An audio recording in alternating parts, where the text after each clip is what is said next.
बॉलीवुड में कुछ किरदार ऐसे दिलों में बस गए हैं कि उन्हें चाहकर भी भुलाया नहीं जा सकता। इस इंडस्ट्री ने बहुत से लोगों को बहुत कुछ दिया है और कईयों से छीन भी बहुत कुछ लिया।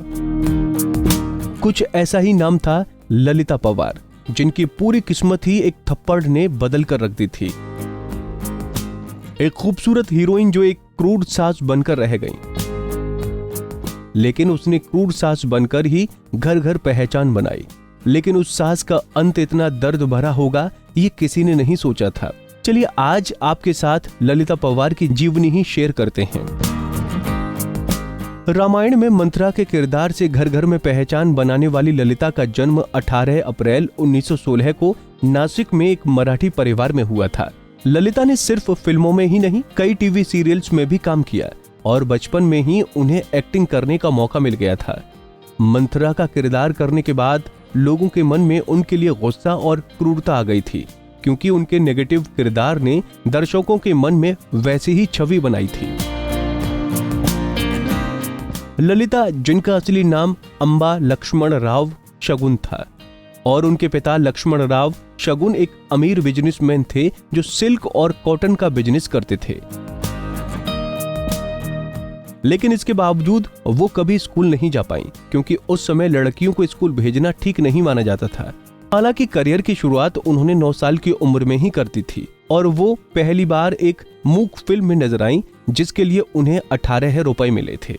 ललिता की कामयाबी का सफर जारी था, लेकिन एक दिन ग्लैमर्स एक्ट्रेस की खूबसूरती को किसी की नजर लग गई। दरअसल 1942 में ललिता फिल्म जंगे आजादी के एक सीन की शूटिंग कर रही थी और इस सीन में एक्टर भगवान दादा को ललिता को एक थप्पड़ मारना था, लेकिन उन्होंने ललिता को इतनी जोर से थप्पड़ मारा कि वो वहीं बेहोश होकर गिर गईं और उनके कान से खून बहने लगा। इलाज के दौरान डॉक्टर द्वारा दी गई गलत दवा के नतीजे में ललिता पवार के शरीर के दाहिने हिस्से को लकवा मार गया। लकवे की वजह से उनकी दाहिनी आंख पूरी तरह सिकुड़ गई और चेहरा खराब हो गया। लकवे से ठीक होने पर उन्हें काफी समय लगा, लेकिन आंख हमेशा के लिए सिकुड़ गई। नतीजा, ललिता को एक हीरोइन के रूप में काम मिलना बंद हो गया, लेकिन अपने हौसले और काम करने के जज्बे से उन्होंने फिर शुरुआत की, लेकिन हीरोइन नहीं, एक नेगेटिव किरदार वाली विलेन बनकर सामने आई। साल 1948 में अपनी एक मुदी आंख के साथ ललिता ने निर्देशक SM यूसुफ की फिल्म गृहस्थी से वापसी की। ललिता अब किसी रोल को गंवाना नहीं चाहती थी, इसलिए उन्हें जालिम, धोखेबाज, झगड़ालू सास जैसे रोल मिले, जिसे लोगों ने पसंद भी किया।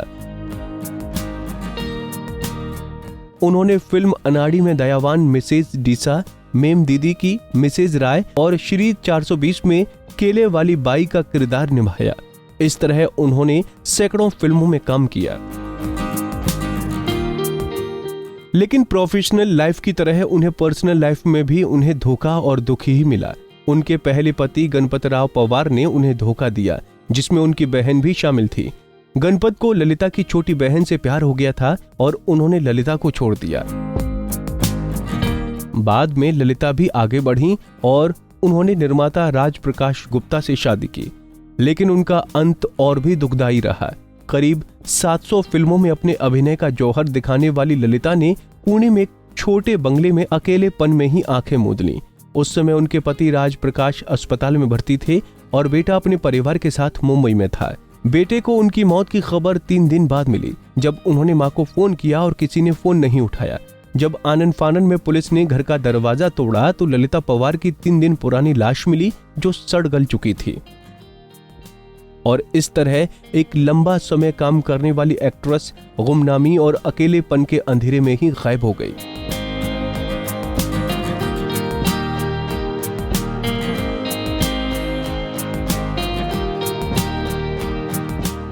आपको हमारा ये पैकेज कैसा लगा, हमें बताना न भूलें।